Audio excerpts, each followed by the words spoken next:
Ka-Express, nakamove on na ang Gilas Pilipinas. Hindi lang basta pagbabalik, isang malakas na pahayag ito. Kay Kai Sotto na uli, may bagong fresh big man na ang Roosters, si Kenton Malura-Brown, plus Renz Abando, posibleng papalit kay Jamie Malonzo. Kompleto ang kombinasyon itong tatlo na susi sa pagpapatatag ng Gilas sa 2027 FIBA World Cup Asia Qualifiers. At bakit sobrang mahalaga si Kai? Matagal na siyang naging haligi ng Gilas Pilipinas, naglalaro ng consistent mula noong 2021, nagdadala ng stability at chemistry sa lineup, lalo na sa ilalim ng sistema ni Coach Tim Cohn. Ang kanyang double-double averages, 15.5 points, 12.5 rebounds sa Asia Cup qualifiers, ay malinaw na indikasyon ng kanyang impact. Dagdag pa sa QMB ay opisyal nang naklasify bilang local ng FIBA. So ibig sabihin, pwede na siyang magsuot ng Gilas jersey na hindi bilang naturalized player. Ayon kay Coach Tim, just what the doctor ordered. Si QMB isang fresh, athletic 6'10" big na perpektong akma sa triangle offense at huwag nating kalimutan si Renz Abando na posibleng papalit kay Jamie Malonzo na may pinakamalimitadong minutes sa FIBA Asia Cup. Ang pagdagdag sa kanya ay magbibigay ng extra depth and versatility sa Gilas rotation. So sapat na ba ang kombinasyon ni Kai Sotto, QMB at Renz Abando para maghari ang Gilas sa 2027 World Cup qualifiers? Matibay na frontcourt, strategic fit at promising additions, ready na ba ang Gilas to turn the tables on Australia? Unang mahalagang balita ang pagbabalik ni Kai. Matagal na siyang nawala dahil sa injury, dahilan kung bakit hindi siya nakalaro sa Asia Cup. Pero sa qualifiers, target ng Gilas medical staff at coaching team na makabalik siya ng 100% condition. Hindi basta-bastang dagdag si Kai. Sa kanyang international career, siya ay nag-average ng halos 15 points, 12 rebounds and 2 blocks kada laro. Pangalawa, mas lalo pang lumalakas ang frontline ng Gilas dahil officially local na sa QMB sa ilalim ng FIBA eligibility ruling. Para kay Coach Tim, ang pagdagdag kay QMB ay parang pagkakaroon ng number 1 draft pick para sa Gilas, standing at 6'10", athletic, mobile and hustler sa ilalim. Siya ang perfect partner ni Kai sa shaded lane. At hindi lang frontline ang may dagdag kundi pati perimeter. Renz Abando, nakilala sa kanyang explosiveness, perimeter defense at kakayahang mag-score sa transition, ay inaasang muling magiging bahagi ng rotation. Sa Asia Cup, ramdam ang kakulangan ng energy wing players, lalo nang nagka-injury si Jamie Malonzo. Kung titingnan ang kombinasyon, malinaw na mas kompleto na ang Gilas heading into 2027 World Cup qualifiers. May twin towers sa ilalim ni Kai Sotto at QMB, may wing spark kay Renz Abando at meron pang tested veterans gaya ni Dwight Ramos, Sergio Perez at Justin Brownlee. At ang malaking tanong ngayon, sapat na ba ito para putulin ang matagal ng dominasyon ng Australia at makakuha ng malaking panalo sa qualifiers? Si Kai ay hindi lang basta 7'3" center, siya ay may kombinasyon ng taas, wingspan at finesse na bihirang makita sa isang homegrown Pinoy player. Ang kanyang role sa Gilas ay hindi lang nakabase sa scoring, kundi lalo na sa depensa. Sa height advantage niya, kaya niyang magbago ng tira sa ilalim, magbigay ng second chance points sa offensive rebounding, at maging anchor ng defense.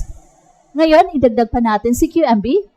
Bagamat hindi kasing taas ni Kai, dala naman niya ang hustle, physicalidad, at pagka-smart player na bagay kontra sa malalakas na frontcourt ng Australia. Sa Vanderbilt at Rice University days niya, kilala si QMB bilang isang elite rebounder and defensive specialist. Sa kombinasyon ni Kai at QMB, ang Gilas ay biglang nagkaroon ng versatile frontline na kayang sumabay sa physicality at athleticism ng Oceania Powers. Kung dati ay mismatch lagi, tuwing makakatapat ang 6'10" to 7 bigs ng Australia, ngayon ay mas may laban ang Gilas. Kai can stretch the floor with his mid-range and occasional three-pointer, habang si QMB naman ay kayang magtrabaho sa loob bilang enforcer. Hindi rin pwedeng kalimutan ang pagbabalik ni Renz Abando. Sa kanyang all-around game, athleticism at tira mula sa labas, siya ay pwedeng magbigay ng X-factor. Kung sakaling hindi makasabay sa rotation si Jamie Malonzo, si Renz Abando ang posibleng pumalit para magbigay ng energy at depensa sa wing position.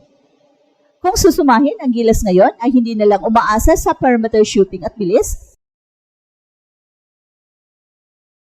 Sa pagbabalik ni Kai, pagiging local ni QMB at reinforcements tulad ni Renz Abando, mas kompleto na ang Westpac kontra sa Australia. Pero ang malaking tanong, sapat na ba ito para makuha ang matagal ng minimithing panalo laban sa Boomers? Sa muling pagtutuos ng gilas at Australia sa 2027 FIBA World Cup Asian Qualifiers, malinaw na hindi na basta-basta underdog ang gilas.